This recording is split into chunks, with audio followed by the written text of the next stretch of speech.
Ги следите регионалните вести. Во нив ќе гледате. Интензивирана е потрагата по 22 годишниот кумановец кој со автомобил падна во водите на Вардар.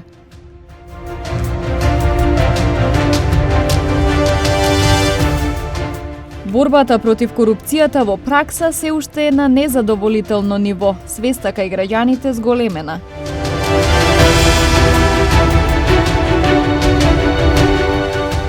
Казнети 27 возачи кои не им дале предност на пешаците, санкционирани 15 пешаци кои ги преминувале улиците надвор од обележан пешачки премин.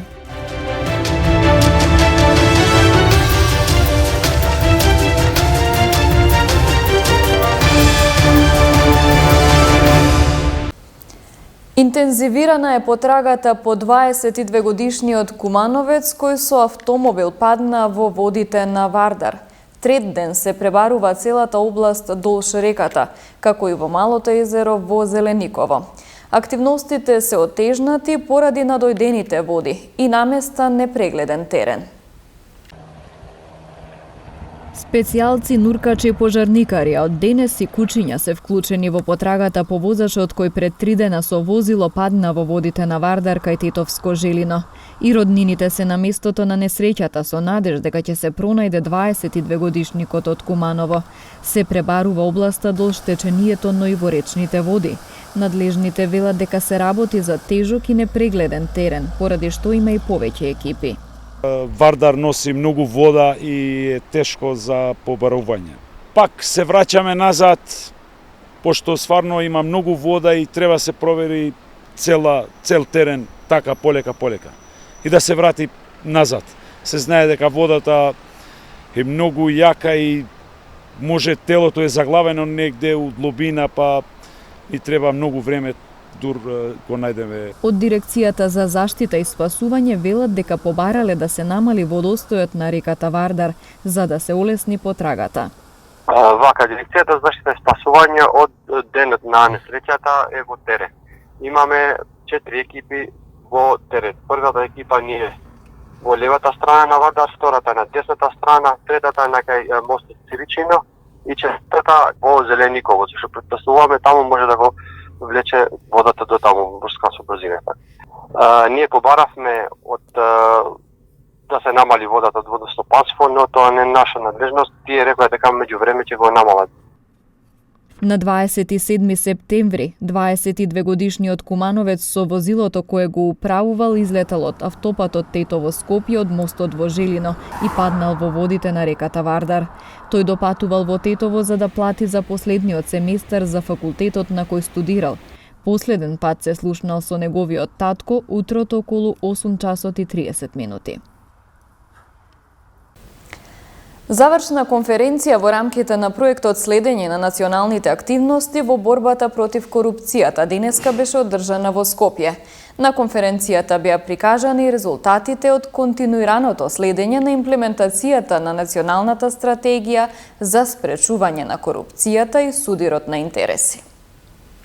Ние, како Државна комисија, гледаме некое поместување во општеството. Едноставно, климата почна да се менува, атмосферата почна да се менува и од бројот на поднесени предмети, како и од содржината на самите предмети и пријави, кои што ги поднесуваат граѓаните, гледаме дека свеста кај граѓаните како се менува. И мислам дека ова ќе биде многу значаен притисок во општеството, затоа што граѓаните се општеството конечно. Ако успееме ние тука во тој дел да се придвижиме, се движиме кон напред и така да мислам дека идеме со бавни чекори, можеме да идеме со побрзи чекори, но дека се движиме. Институтот за човекови права во наредниот период ќе се впушти многу повеќе во мониторирање и точно разгледување и добивање на резултати што е со активностите на органите кои што се надлежни, да речам, за борба против корупцијата. Тука секако го вклучувам покрај комисијата и судството, и обвинителството, и адвокатурата, и правобранителството, и државниот правобранител, се во насока да видиме реакција во и реализација во пракса. Ние во овој краток период остваривме многу добра соработка, би рекла одлична соработка за многу краток временски период со антикорупцијската комисија, Државната комисија за борба против корупцијата, со Државниот завод за ревизија. Редовно покренуваме прашања кои што се заснуваат на одите на Државниот завод за ревизија и даваме обврски на институциите во насока на исполнување на тие препораки. Одлична соработка со инспекцијскиот сектор во насока на надминување на одредени проблеми кои што се би рекла дури на секојдневна комуникација. Свесна сум, за жал, дека ваквиот прогрес не може да биде преку ноќ. Ова се политики и активности кои што секојдневно бараат многу голем напор, многу голема енергија за придвижување на сантиметар по сантиметар. Универзитетската клиника за кардиологија во Скопје преку донација од САД доби медицинска опрема во вредност од $570,000. Токму на 29 септември, кога се одбележува Светскиот ден на срцето, оваа година под мотото "Користи го своето срце за сите други срца", денес сме тука во посета на Универзитетската клиника за кардиологија. По повод за денешната посета на клиника за кардиологија е нова медицинска опрема, донација на World Medical Relief и македонската диаспора во Соединетите Американски држави.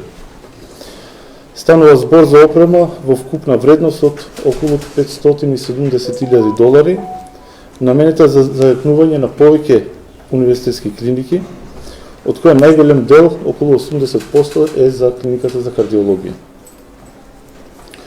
Опремата е поставена на одделот за интензивна нега, во ангиографските сали и на повеќе болнички оддели, а се состои од кислородни концентратори, апарати за стерилизација, каутери, кислородни маски, апарати за неинвазивна вентилација, различен мебел, кревети, колички, потрошен материјал. Со ставањето во функција на оваа опрема дополнително се унапредуваат условите за сместување и третман на пациентите. Инаку, оваа е клиника на која има навистина голема фреквенција на пациенти, во просек на годишно ниво околу 35,000 пациенти се обслужуваат со амбулантски прегледи и околу 10 до 11,000 хоспитализирани пациенти годишно.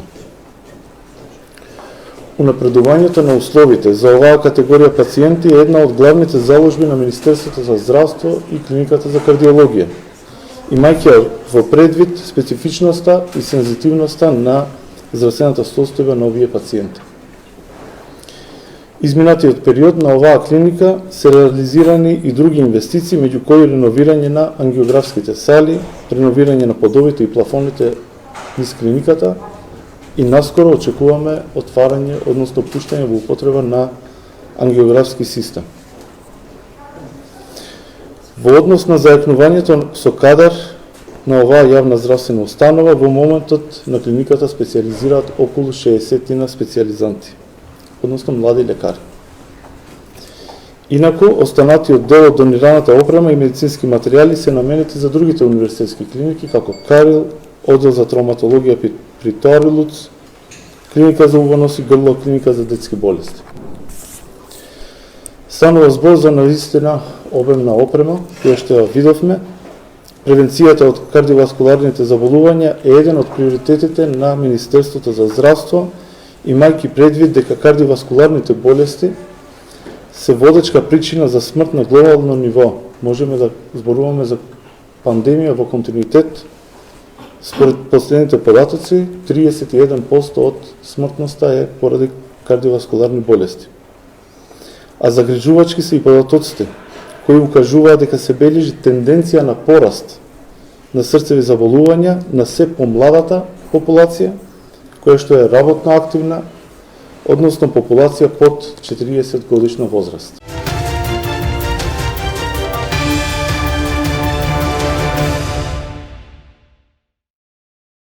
Донесовме одлуки кои сакам да ги споделам со јавноста, а се однесуваат на сигурно, стабилно снабдување со енергенси во наредниот период.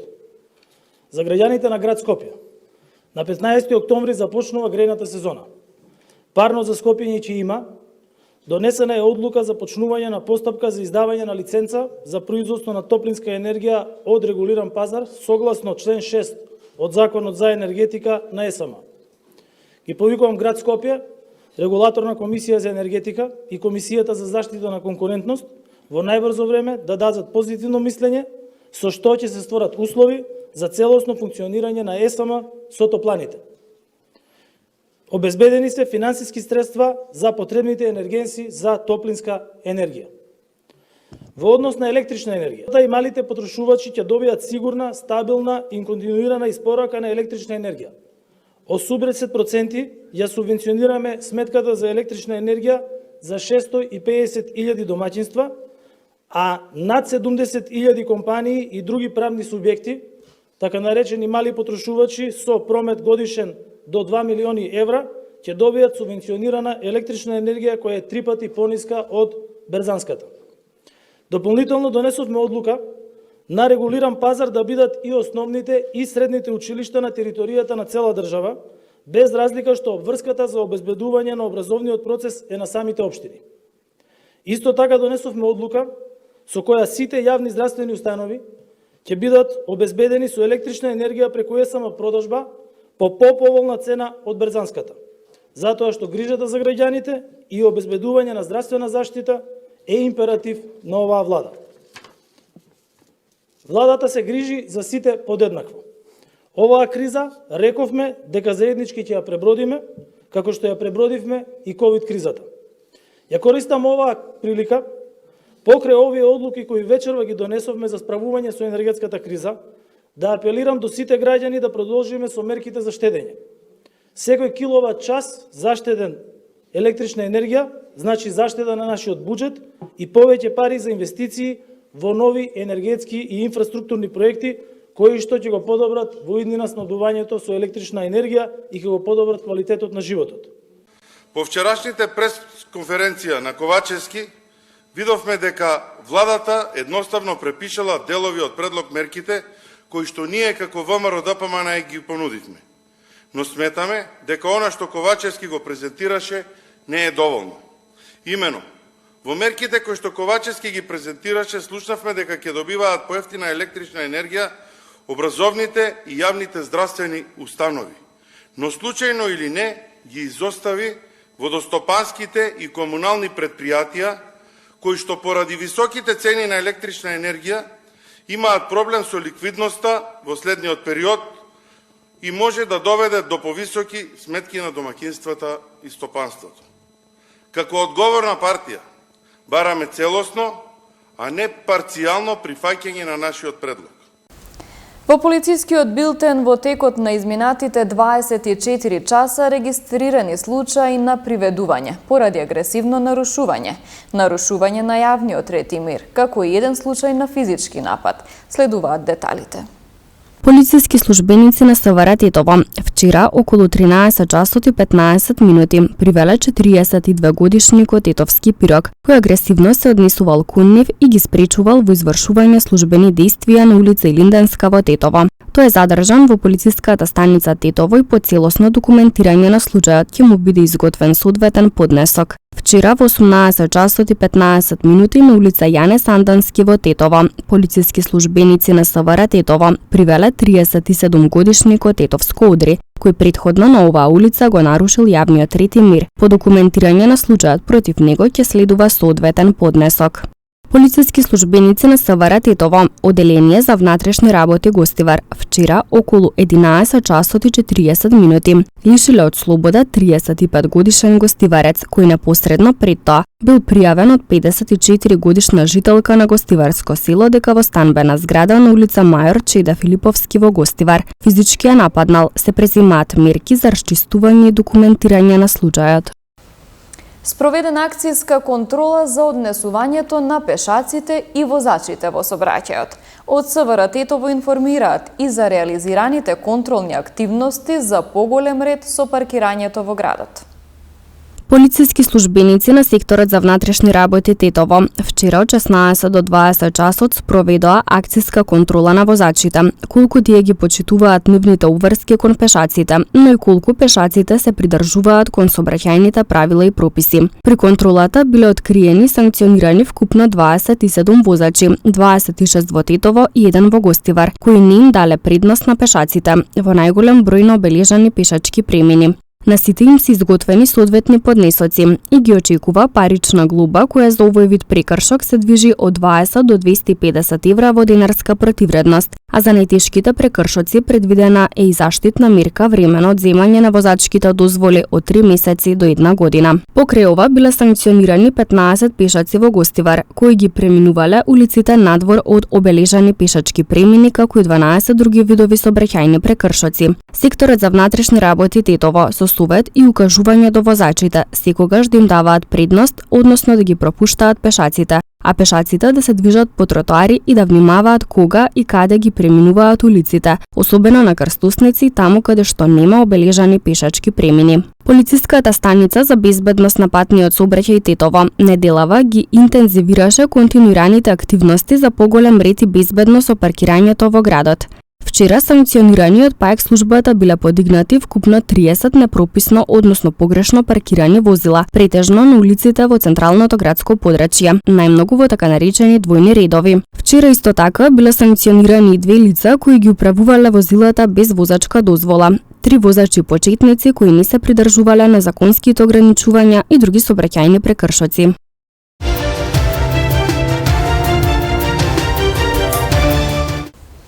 Ракометната федерација на Македонија го најави големиот настан кој следи во нашата земја, која е еден од домаќините на женското сениорско европско првенство. Во периодот од 4 до 20 ноември оваа година се одржува Европското сениорско првенство за ракометарки во Македонија, Словенија и Црна Гора. Значи во првиот круг 4 групи се играат во градовите Скопје, Подгорица, Љубљана и Целје, а веќе главната фаза, тоа е втората, продолжува во Скопје и во Љубљана, а финалниот турнир е во Љубљана од 17 до 20 ноември. За нас е голем предизвик, големо задоволство и голема чест што имаме можност да бидеме организатори на сениорско европско првенство и мислам дека тоа е на тоа ниво најголемиот настан што во последните години се случува во Македонија. И од тој аспект, уште еднаш сакам да кажам дека за нас е стварно чест да бидеме дел од оваа организација. Ние сме во група, како што ви е познато, со Франција, со Холандија и со Романија. Надпреварите кои нашата репрезентација ги игра се на 5, 7 и 9 ноември, а веќе во вториот круг во Скопје доаѓаат и репрезентациите на Германија, Полска, Црна Гора и Шпанија. Сум се трудила да се ја представам државата и ова ми представува уште еден предизвик на овој начин да се ја представиме државата, бидејќи спортот е резултат, е борба по резултат, но спортот е и нешто што значи представување на својата држава, представување на нашата култура, на нашето гостопримство, на нашите убави работи што со кои можеме да се представиме и гордееме. Така да и од тој аспект, кога сум била спортист, не сум размислувала на ова, беше за мене цел спортскиот резултат, но сега размислувам дека е многу важно да си ја представиме и државата во најдоброто светло. Одбрахме играчи кои играат во два правци, кои имаат по наше видување, значи тоа се видување на селекторот и помошниците, начин да напредуваат и да бидат изузетни ракометари, подпомогнати, значи тоа е симбиоза на нашите странкињи под наводници, значи девојки кои играат успешно во големи странски клубови и овие да кажам 7-8 кадетки и 4-5 јуниорки и оние што се од составот на македонското првенство. До сега направеното сум задоволен. Веќе се надзира таа екипа која е спремна да навлезе во тоа. Мислам дека Европското првенство треба да покаже дека сме на прав пат.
Овде ги завршуваме регионалните вести. Ви благодарам на вниманието со кое не следевте. Пријатно!